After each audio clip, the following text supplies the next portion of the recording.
Plays by Mahmoud, and today's our guest is Angel Lipo, and he's known as the Confident CEO, and he plays multiple roles in his life.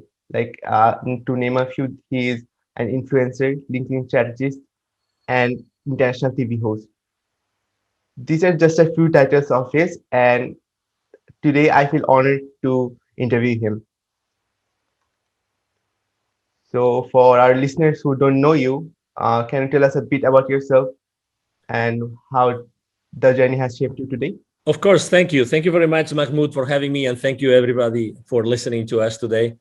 So, as you said, my name is Angel Rebo, and my brand is the CEO Confidant, and basically both accomplished entrepreneurs and corporate CEOs, they hire me to bridge the gap globally for expansion and exposure. I basically help them take their businesses internationally as a way to accelerate the growth of their businesses.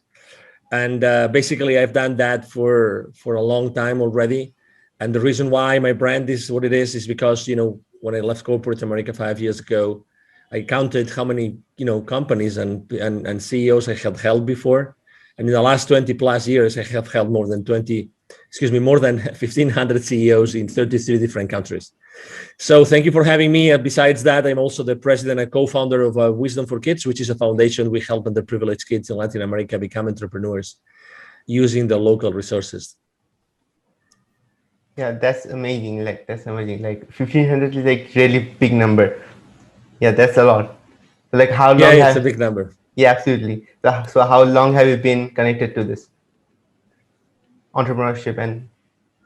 Yeah, so well, I mean, I've been connected to entrepreneurship for a long time, since the 90s, because all the time I was working, helping other companies develop their businesses. I was also working with indirect sales models, which means that I was helping basically resellers, distributors, to develop the business along with the companies I was working with. So I was always working with entrepreneurs, and I was always helping them with their businesses, with business strategies, and to help them go to the market along with us. So I have been then involved with entrepreneurship since then early 90s. And I have been involved with entrepreneurship in Latin America as with my charity since 2018 probably, and we have already helped more than 1,000 families since then. Yeah, that's amazing. Yeah, amazing. So how did you from where did you got the inspiration to start your nonprofit? This Yeah, is your so charity. yes, thank you. Yeah, absolutely. So basically, while I was working in Latin America, and I lived in Latin America for 10 years, and I worked there for over 15 years. So I was always exposed to poverty all the time. Every time I would go to visit some of the manufacturing plants that they were serving with the companies I was working with, all the time, those manufacturing plants would typically be in the outskirts of big cities. And those areas are typically, unfortunately, they have a lot of poverty. And it was very common for me to see kids asking me to keep my car safe while I was inside the plant, or they were offering me to clean to wash the car, or they were selling me gum or a bottle of water or something like this. So I was all the time exposed to both, very super powerful people in the continent, and at the same time to a lot of poverty. So in 2015, I had a spiritual experience that allowed me to see very clearly that I had to help those kids, and if it wasn't me, who was going to do it? So that was probably the reason I was so exposed to poverty and so exposed to business that I eventually came to me very clearly that I had to help those kids. Yeah. So from as you said that they were selling you bottles, they were selling you gums. So through their act, so we can say they are already entrepreneurial from their heart.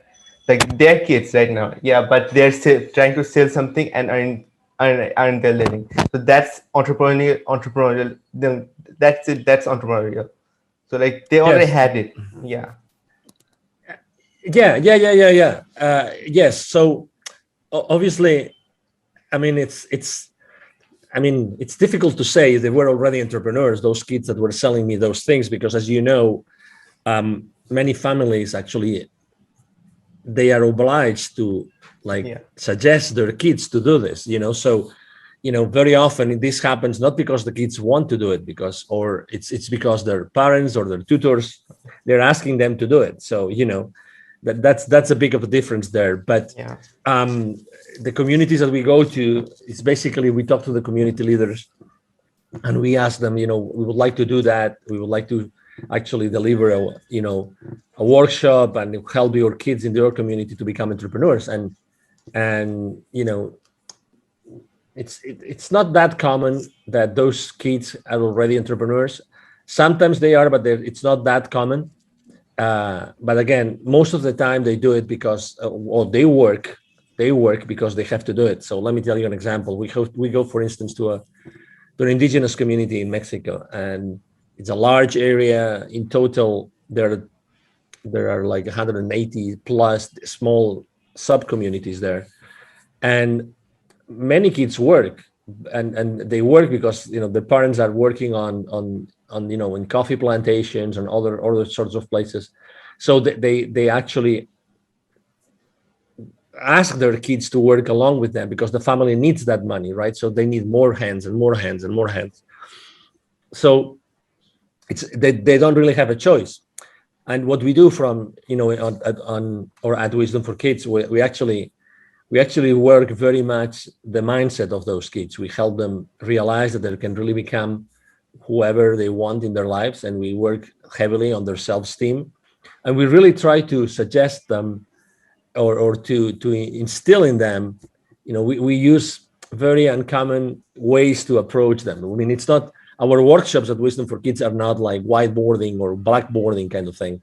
It's really more like experiential. It's making sure that we connect at an energy level with them, so that from then on they really, really, really like know that they can do whatever they want, that they are unstoppable, that they are infinitely powerful.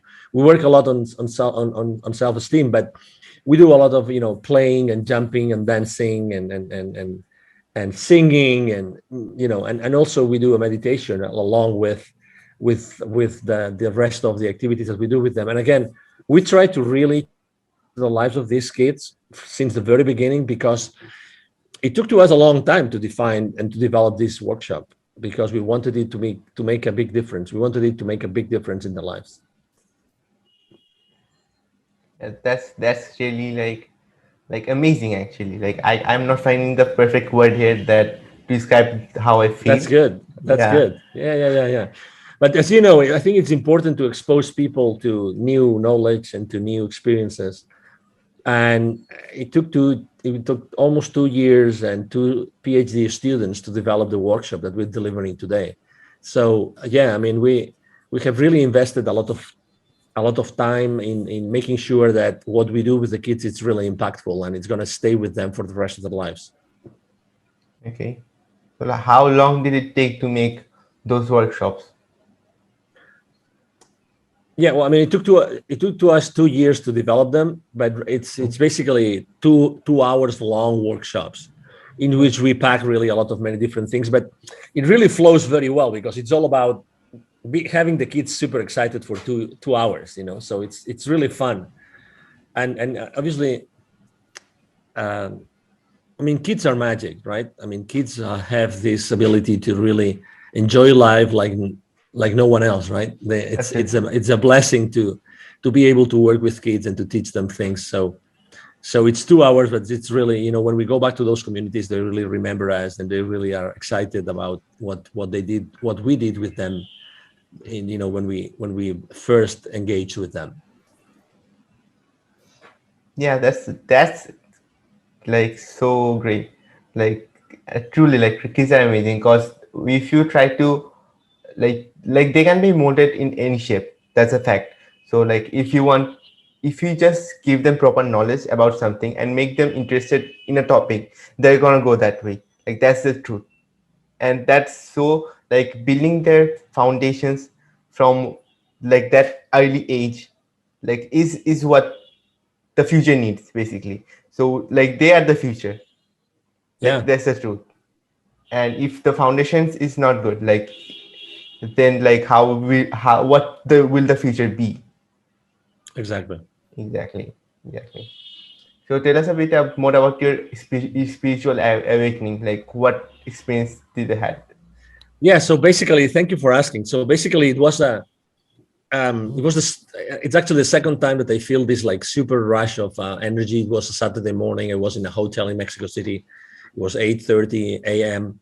I just woke up. I was really remorseful. I was really sad. I was really exhausted because I had worked a lot the previous week. I missed my plane to go back home the previous day on Friday.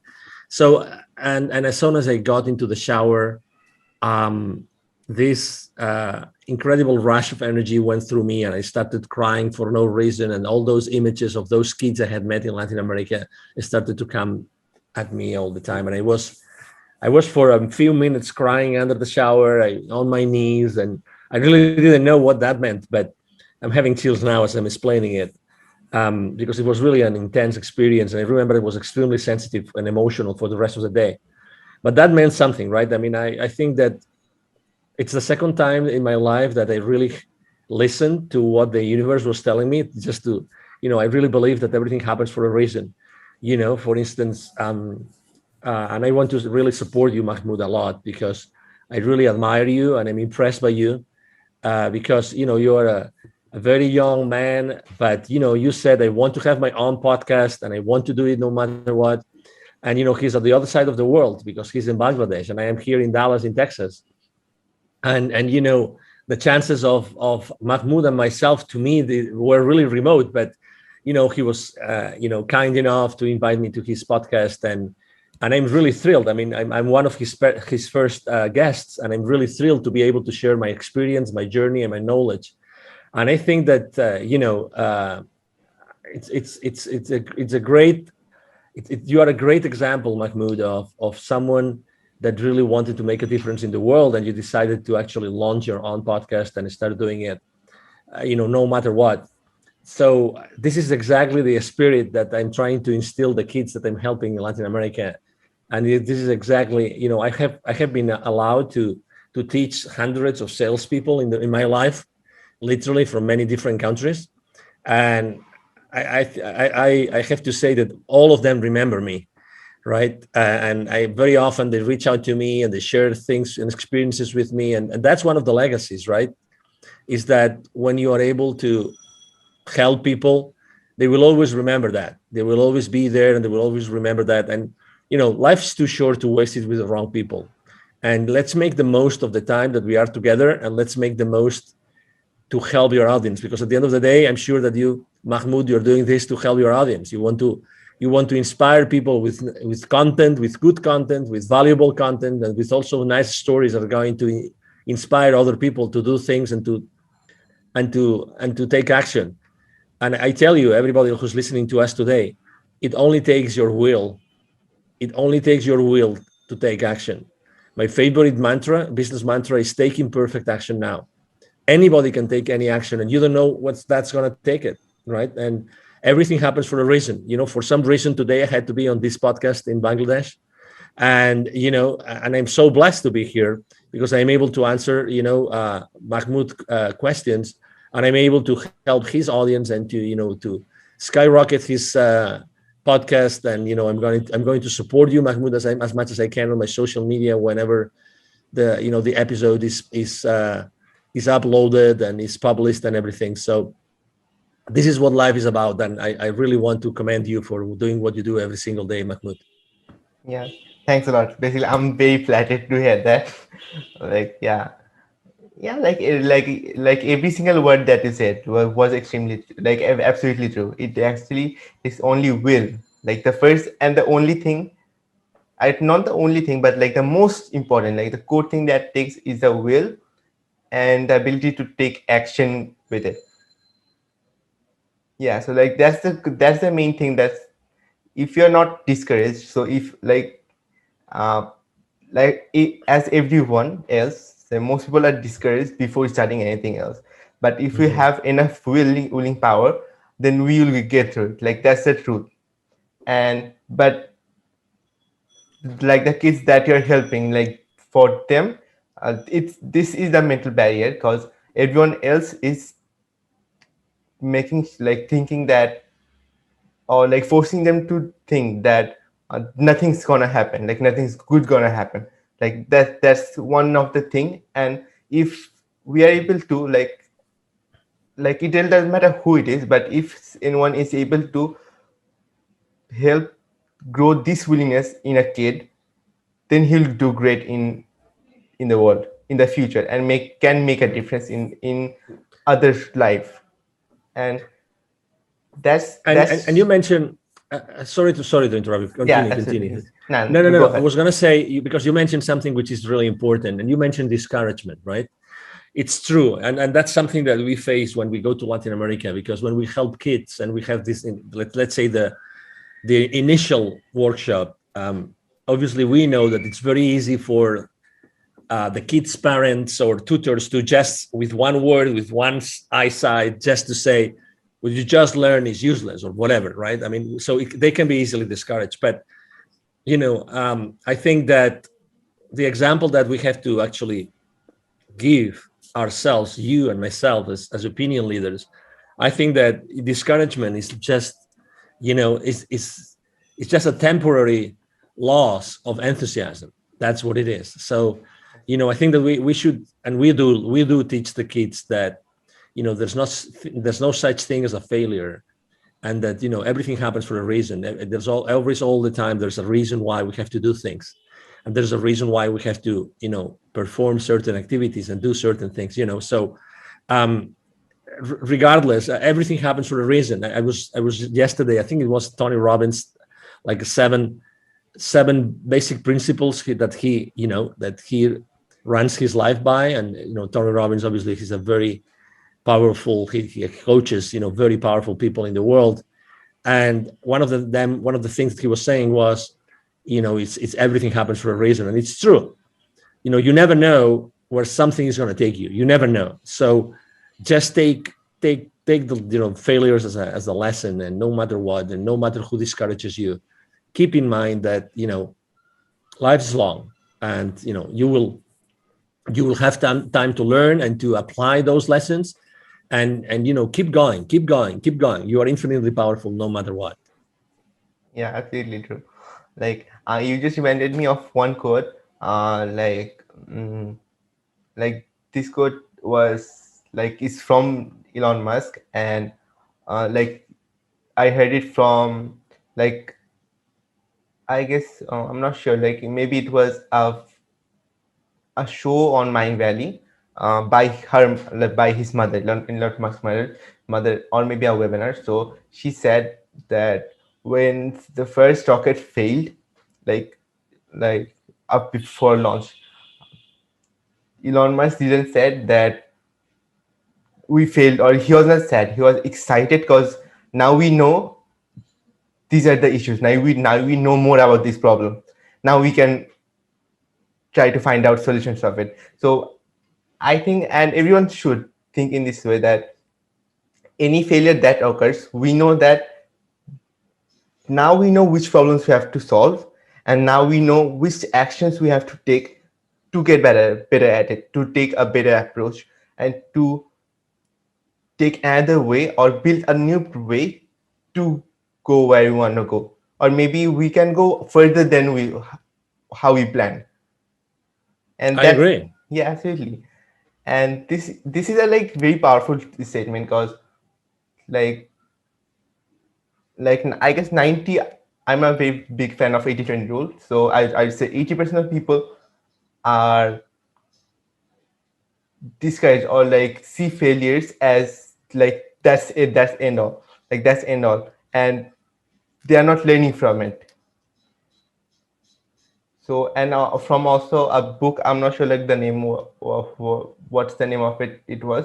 So it said that until the time you learn from your mistakes and get better at it, you're gonna keep failing on that thing. Yeah. So, so you have to see every failure as a way to learn new things and grow our skills, so that we can like just crush that thing. Yeah, I agree. I agree, Mahmoud. Totally. And again, that's why it's important to keep the enthusiasm, from one failure to the next failure, right? And again, I think there's a saying also about that. So, yeah, that's why, I am a pretty upbeat guy, and very enthusiastic and very passionate about what I do, and being on interviews and everything. And that's why I think that's also a mission. The ones of us that we are good in communicating, or even if we're not so good and we still want to learn and can learn about communication, I think that we have to do it because we have a mission. We have to help others that are not on the same spot, to keep on moving forward, we are right now living, after 12 months, it's now March 2021. We've been for 12 months now living under restrictions all over the place. And I'm sure that Bangladesh is not an exception. So, we have learned that it's possible in only a few days for something to be really literally be running all over the world, right? So, and restrictions all over the world. So I think that we have to help each other, and we have to make sure that we use everybody's energy for the good of everybody. Really, I really believe so. Yeah, absolutely, absolutely. I completely agree with that.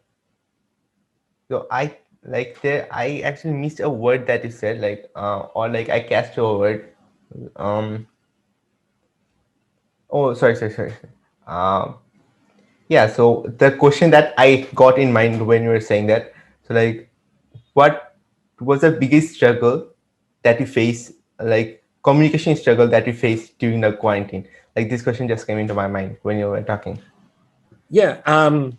Well, first, here in Texas, I think we only had 1 or 2 weeks of lockdown. So, I mean, we really were not quarantined, and people were going out on the streets still. So we've had a very, let's say, as many other countries in the world. I mean, I can talk about Sweden, about Finland, about Norway, about Serbia, Montenegro, Albania, Tanzania. I can literally talk about countries all over the world that have had a different approach, as opposed to being extremely restrictive. They have actually kept, the, let's say, the freedom intact, so that the human body would actually adapt and everything. I mean, if you see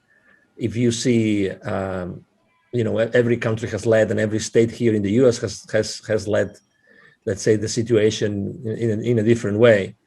And so I wouldn't say I had communication problems. I would say, obviously, that I'm used to have face-to-face meetings, so I had to stop having face-to-face meetings for a while, but I resumed them.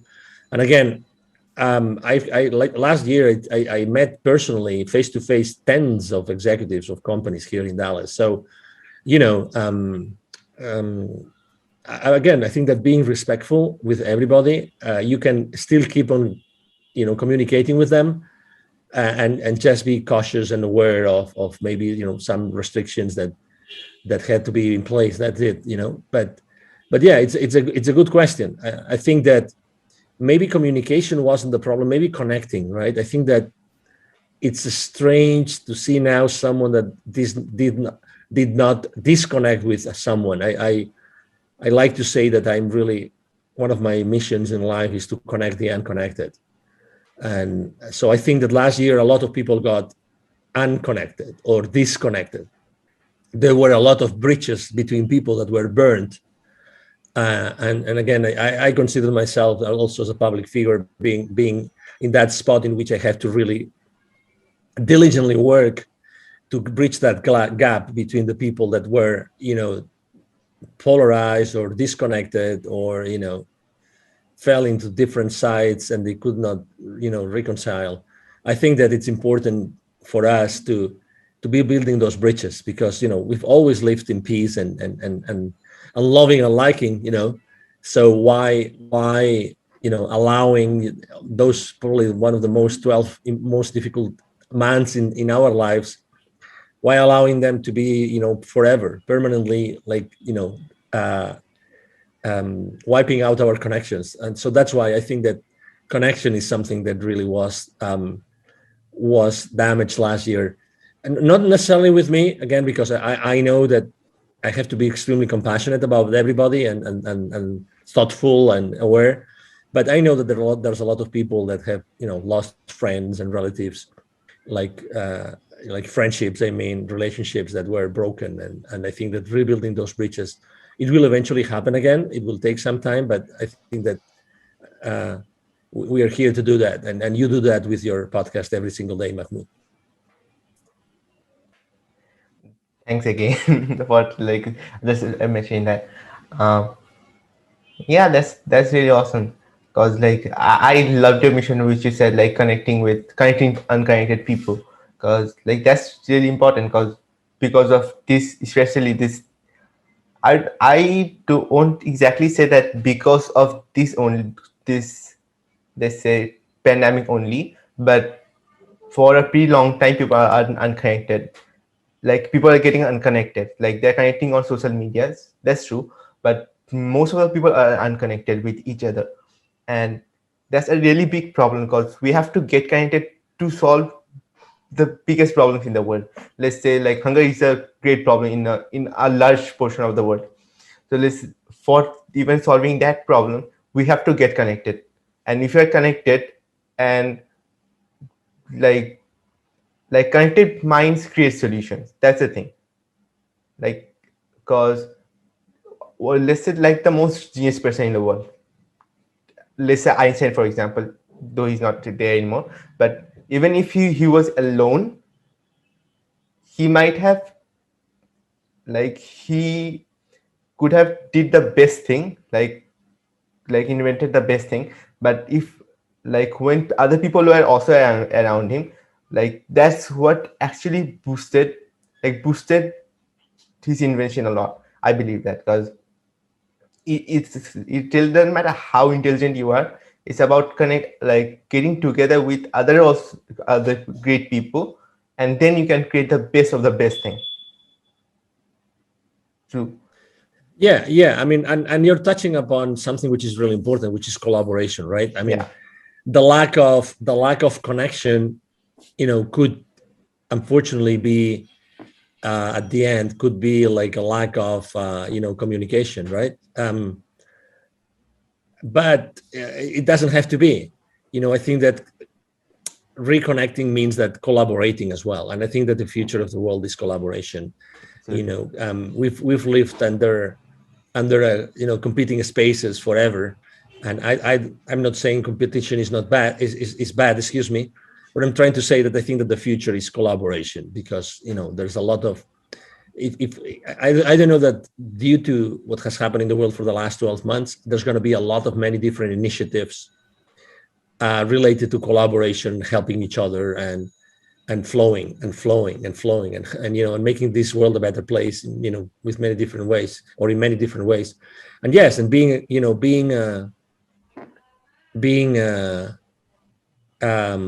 aware of this, I think, is really important today. Today more than ever. Like that's the thing. Yes, absolutely. Yeah. The collaboration is, I completely agree with that, because like without collaboration, like we can make great things happen. And like in the future, all the great innovation has to come through collaborations, and not in the future as well, like in this time, let's say today we need anything that happens today is because of collaboration. And if you are not connected with amazing people, like people who want to have, like who have similar passions with ours, so let's say we want to solve this problem, and there are a lot of people that we don't know about who are also passionate to solve this exact problem, not even with a different thing, like not even with a twerk or anything. So if we are able to bring those all passionate people together, like they're gonna work passionately even if they have nothing. And that's where the magic begins, truly. Mhm. Yeah, we are magical beings, and we are infinitely powerful. It's a matter of just talking to each other, and helping each other, and keep on exploring, and keep on, that's why I go back to the same thing, taking imperfect action now. I think that taking action is so powerful. It gives you so much power, and it gives you so much experience, and you are able to be more intentional on what you do every single day. As much as you take action, you keep on putting yourself on the line and doing things that you didn't think that you could do. So it's like me, when I started my, let's say, my solopreneur career. Well, right now I have a large team in my company, but when I started, it's actually, I mean, I had a very limited presence on LinkedIn, for instance. LinkedIn is the platform where I work the most.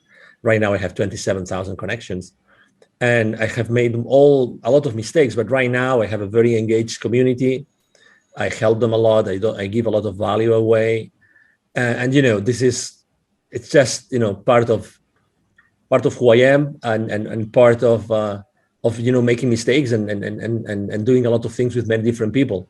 It's I think that, and I think Tony Robbins says it very well also. I think that that your worth, or even your wealth, is totally proportionate to the amount of people that you're able to help. So if I want to help, if I want to be really, like, wealthy, I think that I have to really make sure that I'm able to put out there a way in which, hundreds of thousands, if not millions of people can benefit from what I do. Absolutely, absolutely. So, like, I don't know, like, talking with you, like all the codes are coming into my mind, like while talking to you, because um, so it's about helping people. Like, one thing is, if we want anything in life, I forgot the author of it who said it, but if you want anything in life, like, sorry, I said opposite. We can have anything in life if we help enough people, and this is absolutely true, because even if we are selling any product, we are helping them to solve a problem. So in that regard, we are helping them, and the more people we're able to help, and or another thing, so like if the problem is bigger and we are able to help more people, and we're gonna get more wealthy, like that's the truth. And it didn't, like, it's not anything forceful that we're taking money. It's just we're helping, and in that exchange they are giving us. Yeah, I agree. Absolutely. Yeah, I mean, it's by definition. I mean, it's you know, but that's then it's the question is then, if the people listening to us, right, if they want to get help, and they want to reach that point, how do they do it? How do they get the message across? What's the right message? What's the right service? What's the right product? I remember last year here in the Dallas community, I collaborate a lot with many different business accelerators and startups and entrepreneurs. And I gave actually 2 times last year. I gave a couple of uh, webinars about pivoting. So pivoting is the concept of reinventing yourself, right? So when you pivot, this means that I mean, that Completely falls like shifting. the basketball. Yeah, exactly. So the basketball term of pivoting, right? So um, I think that it's important that you know how to pivot. It's like important that you know how to put in place what your passion is, what your expertise is, what the market really, Wants. is willing to pay, and what the market wants. Those 3 things, those 4 things, excuse me. I think those 4 things are extremely relevant and extremely important. And that's really the basis for anything else that you want to do. But you have to do it properly. I think that you have to do. If you haven't done it yet, just ask yourself those 4 questions. What are you passionate about? What other people tell you that you're really an expert on? What do you think that the market needs or the market wants? And because that's important. And then, is the market going to pay for it? And how much is going to pay for it? So those 4 questions, ask those questions to yourself. And I think that you will then be able to really set up a starting point for your entrepreneurial journey. Yeah, those four are really amazing questions, because we can start from there. So like if we kick out every other thoughts from our mind and we start from there, we can get a clear direction, and we understand the people, like what they want, what we want, and then align it with like what our strength is. And then to like after combining it, like we'll set the price as well, like depending on the market how much they want to pay, and then release it. And another thing that also came to mind was we have also have to check if the market is also ready for it, because there are a few invention, I guess, of which was invented Hmm. and they did not succeed when they were invented. Yeah. Yeah, because the market was not ready yet. But after a period of time when the market was ready, then when it was released, it became a quick hit. Like in overnight, it became overnight hit because the market was not ready. Yeah, yeah, I agree. But still, I always like to ask the question of not whether a product or service is going to succeed, but how do we make it successful? I think it's a different, I think it's the right question to ask yourself is to ask, what do you have to do or how do you have to make it successful? I think that we should ask ourselves a different question. And that's why it's so important also what we do in the schools with the kids, underprivileged kids. It gives us, you know, again, being in touch with kids all the time, and so being able to bridge that gap between the super powerful, connect the super powerful, connect them with the super underprivileged. It's such a great experience because, again, it's bringing the authenticity of the kids and also the power of the ones that have achieved almost anything in their lives. Absolutely. Like, yeah, absolutely. Those are like, these are very powerful words, you can say. Like, these are like the definition of growth, you can say, I for me. Yeah. So now, before we like get out of like this conversation and to go ahead of our day, like, is there any last word of inspirations or any final words that you want to say? Yes, Anyone? definitely. So, yeah, the first thing obviously is thank you again, Mahmoud, for having me. Thank you to the audience who's listening to us today. My name is Angel Rebo for the ones that are only listening and not watching this video and they don't see the visuals here on the screen. Angel is spelled like in angel, and from heaven, and Rebo spelled R-I-B as in boy O. If you want to find me, my brand is the CEO Confidant, as Mahmoud said earlier, and you can find me very easily on LinkedIn, the professional network. But you can find me easily anywhere, really, because I post everywhere. Really, I post everywhere every single day. Okay, I post everywhere every single day. So you will find me on Twitter, on Instagram, on Facebook. Besides LinkedIn itself. And if you want to reach out to me directly and you want to send me an email, it's very easy. It's Angel, Angel, at angelrebo.com. So Angel, Angel, at angelrebo, which would be ANGELRIB as in boy O.com. And either myself or my team are going to be answering your email. So thank you very much. And the last thing I would like to leave everybody is that we are genuinely infinitely powerful and we can really achieve anything in our lives. So I would suggest you that if you want to start helping others, again, even if you're not even an entrepreneur, it doesn't matter, just to start helping others. And as soon as you start helping others and being exposed and being exposing yourself and your knowledge and your experience and your passion and your enthusiasm with others, lots of things are gonna happen and lots of things are gonna surface. I encourage you to do that, and you will see how your life changes in a very short period of time. Yeah. So even while living, you just said your like you share your biggest wisdom, and so I'm sure people who are listening to this got value out of it. And yeah, and thank you very much for coming to the podcast. I highly appreciate your presence. And yeah, that's how we end it. And I will soon upload it. So and bye to